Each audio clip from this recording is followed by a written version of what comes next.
Assalamualaikum warahmatullahi wabarakatuh. Alhamdulillahirabbil alamin wa bihi nasta'inu ala umurid dunya waddin. Wassalatu wassalamu ala sayyidina Muhammadin wa ala alihi wa ashabihi ajma'in. Pada kesempatan kali ini, pertemuan kali ini kita akan belajar mata pelajaran fikih kelas 9. Mata pelajaran fikih kelas 10 Madrasah Aliyah, yaitu materi fikih dan perkembangannya, sejarah fikih dan perkembangannya. Tentunya tujuan pembelajaran kita pada kesempatan kali ini adalah peserta didik dapat menjelaskan konsep fikih dalam Islam. Peserta didik dapat menguraikan tentang ruang lingkup ilmu fikih. Peserta didik juga dapat menjelaskan periodisasi perkembangan ilmu fikih. Itu adalah tujuan pembelajaran kita pada kesempatan kali ini. Kita awali belajar kita dengan membaca basmalah bersama-sama. Bismillahirrahmanirrahim. Jadi, sejarah fikih dan perkembangannya. Dalam agama Islam terdapat 3 bagian yang sangat urgen dan tidak dapat terpisahkan antara satu dengan yang lain. Yaitu yang pertama adalah ilmu tauhid. Apa itu ilmu tauhid? Yaitu ilmu atau hukum atau peraturan-peraturan yang berhubungan dengan dasar-dasar keyakinan agama Islam, yang tidak boleh diragukan dan harus benar-benar menjadi nilai keimanan. Itu adalah ilmu tauhid. Misalnya peraturan yang berhubungan dengan zat dan sifat Allah Subhanahu wa ta'ala, yang harus iman kepadanya, iman kepada Rasulnya. Ini kemudian tertuang dalam rukun iman. Yang kedua adalah ilmu akhlak. Apa itu ilmu akhlak? Yaitu ilmu atau peraturan-peraturan yang berhubungan dengan pendidikan dan penyempurnaan jiwa, seperti himbauan agar berbuat benar, harus memenuhi janji, harus amanah, dan dilarang berdusta dan berkhianat. Itu adalah masuk dalam kategori ilmu akhlak. Yang selanjutnya ilmu fikih, ini yang kemudian nanti akan kita bahas. Ilmu fikih yaitu peraturan yang mengatur hubungan manusia dengan Tuhannya dan hubungan manusia dengan sesamanya. Konsep fikih dalam agama Islam itu bisa dilihat dari pengertiannya. Kata fikih adalah bentuk dari kata fikhun, yang secara bahasa berarti fahmun amik, pemahaman yang mendalam.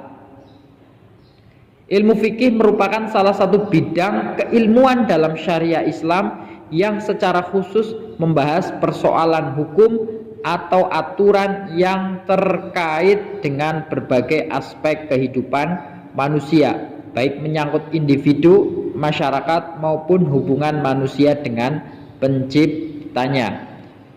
Definisi fikih secara istilah mengalami perkembangan dari masa ke masa, sehingga tidak pernah bisa ditemukan satu definisi yang tunggal.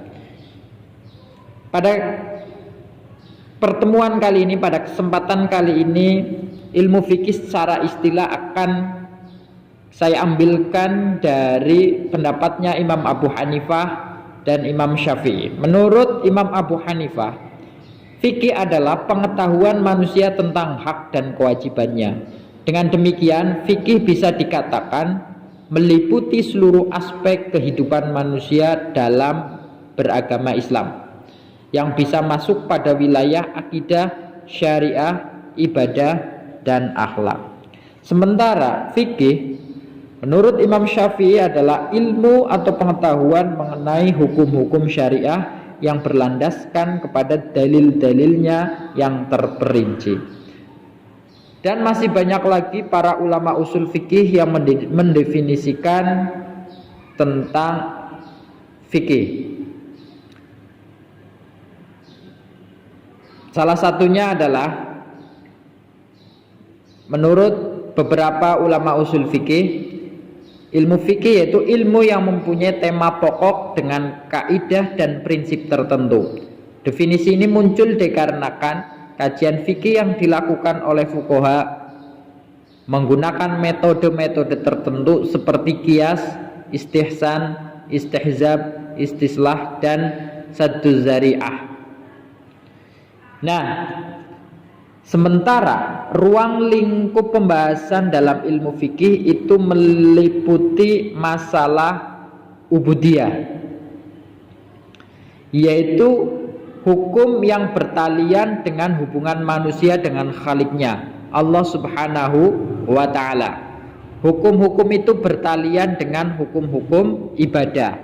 Yang kedua yaitu masalah muamalah, itu hukum-hukum yang bertalian dengan muamalah, hukum-hukum yang mengatur hubungan manusia dengan sesamanya, baik pribadi maupun kelompok dalam segi transaksi finansial. Dan yang ketiga yaitu masalah hukum-hukum munakahat atau munakahah pernikahan. Ini sering juga disebut dengan hukum kekeluargaan, al-ahwal asy-syahsiyah. Hukum ini mengatur manusia dalam keluarga baik awal pembentukannya sampai pada akhirnya. Dan yang terakhir hukum jinayah atau hukum perdata, yaitu hukum yang mengikat manusia dengan kehidupan sehari-hari dalam berbangsa dan bernegara. Keempat hukum Islam inilah yang dibicarakan dalam kitab-kitab fikih dan terus berkembang hingga saat ini. Nah, untuk selanjutnya terkait dengan periodisasi perkembangan ilmu fikih. Ini menurut Syekh Abdul Wahab Khalaf, perkembangan tarikh tasyri' atau fikih Islam terbagi menjadi 4 periode, yakni periode Rasulullah, periode sahabat, periode tadwin, dan periode taqlid. Yang pertama periode Nabi Muhammad SAW. Tarikh tasyri' Islam atau sejarah fikih Islam pada hakikatnya tumbuh dan berkembang di masa Nabi, karena Nabilah yang mempunyai wewenang atas dasar wahyu untuk mentasyri'kan hukum dan berakhir dengan wafatnya Nabi Muhammad SAW.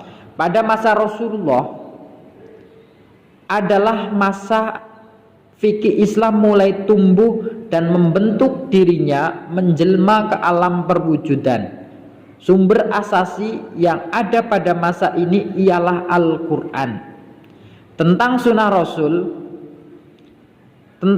Rasul adalah berdasarkan wahyu ilahi yang diturunkan kepadanya. Demikian juga segala tindak tanduk perilaku Nabi Muhammad selalu dibimbing oleh wahyu ilahi. Dan semua hukum dan keputusan hukum didasarkan kepada wahyu juga, sebagaimana diterangkan dalam firman Allah Quran surat An-Najm yang berbunyi Bismillahirrahmanirrahim, wa ma yantiqu 'anil hawa in huwa illa wahyu yuha.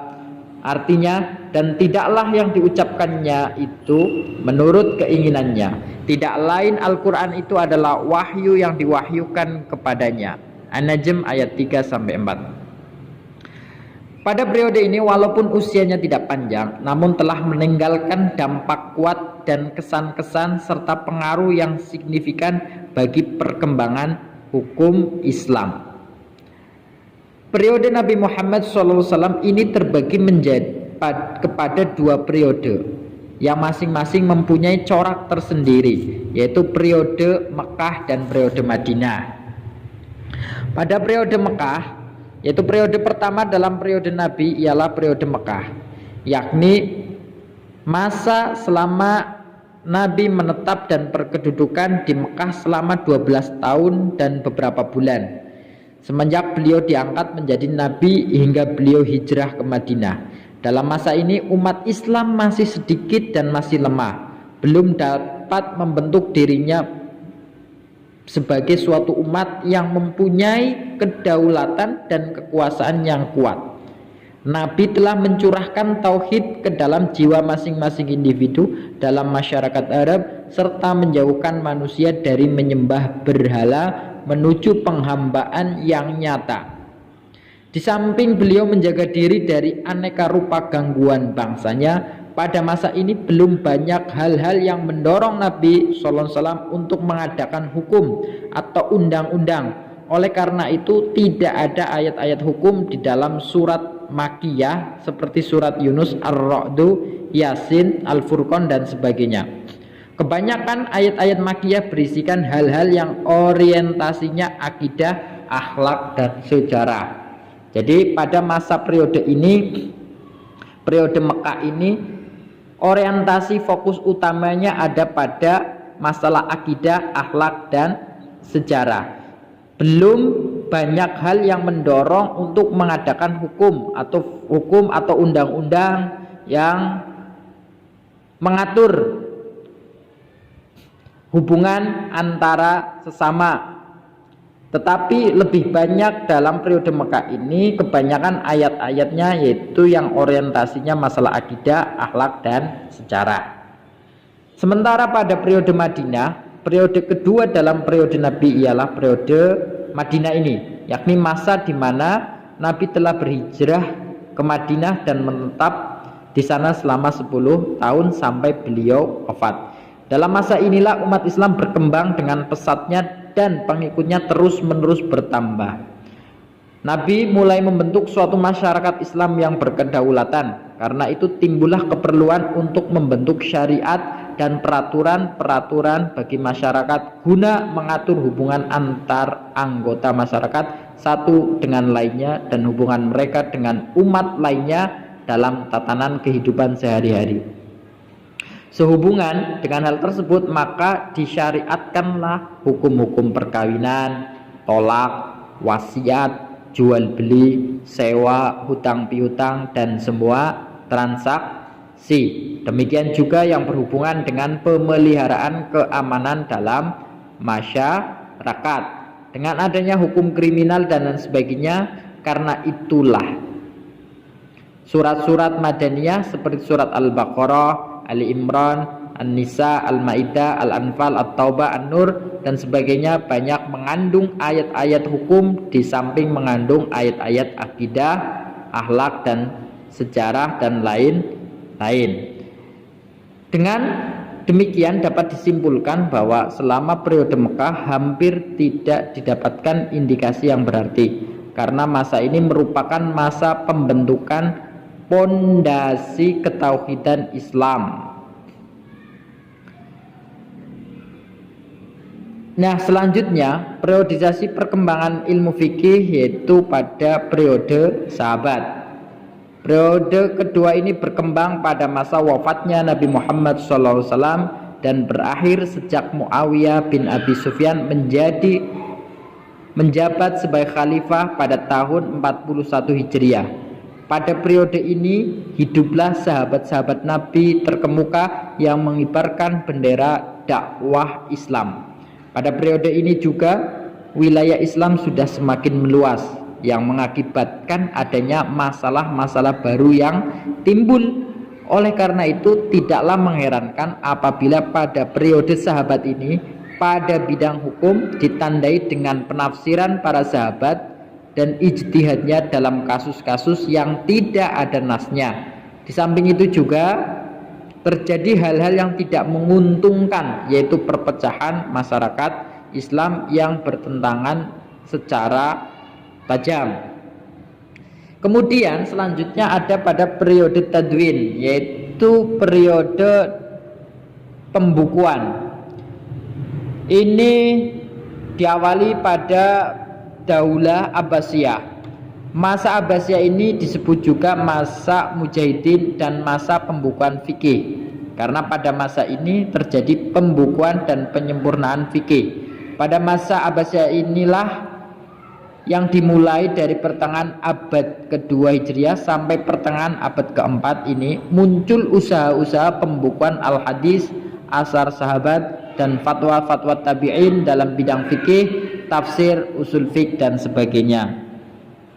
Pada masa ini muncul pula mazhab-mazhab fikih yang banyak mempengaruhi perkembangan hukum Islam. Di antaranya yang pertama mazhab Imam Abu Hanifah, yang kedua mazhab Imam Malik, yang ketiga mazhab Imam Syafi'i, dan yang keempat mazhab Imam Ahmad bin Hambal. Dan yang terakhir dari periodisasi perkembangan ilmu fikih adalah periode taklid, yaitu sejak akhir pemerintahan Abbasiyah tampaknya kemunduran berijtihad sehingga sikap taklid berangsur-angsur tumbuh merata di kalangan umat Islam. Yang dimaksud dengan masa taklid adalah masa ketika semangat himmah para ulama untuk melakukan ijtihad mutlak mulai melemah dan mereka kembali pada dasar tasyri' yang asasi dalam pengistimbatan hukum dari nas Al-Quran dan As-Sunnah. Adapun sebab-sebab taklid itu secara umum disebabkan oleh keterbelakangan akal pikiran sebagai akibat hilangnya kebebasan berpikir.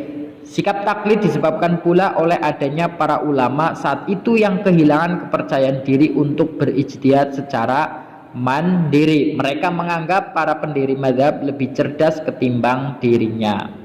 Nah, sementara aktivitas ulama di masa taklid itu, pada masa taklid bisa juga disebut masa para fuqaha mempropagandakan mazhab dan aliran mereka masing-masing. Mereka menulis kitab-kitab yang menjelaskan keistimewaan imam mereka masing-masing dan memberi fatwa pula bahwa orang yang bertaklid tidak boleh menggabungkan mazhab satu dengan mazhab lainnya. Pada masa ini kitab-kitab para ulama mazhab dapat dikategorikan pada 3 kelompok, yaitu matan, syarah, dan hasyiah. Matan adalah kumpulan masalah-masalah pokok yang disusun dengan bahasa yang sederhana dan mudah. Syarah merupakan komentar dari kitab matan agar lebih terperinci. Sedangkan hasyiah adalah komentar dari syarah yang dirasa masih perlu dijabarkan atau diperinci kembali. Nah, itu semua adalah sejarah fikih dan perkembangannya. Mudah-mudahan dapat dipahami dengan baik. Untuk selanjutnya uji kompetensi ada 5 soal, silahkan dikerjakan soal-soal ini, kemudian soal-soal ini hasil kerjanya bisa dikumpulkan. Kita akhiri pembelajaran kita dengan mengucapkan hamdalah bersama alhamdulillahirabbil alamin. Wassalamualaikum warahmatullahi wabarakatuh.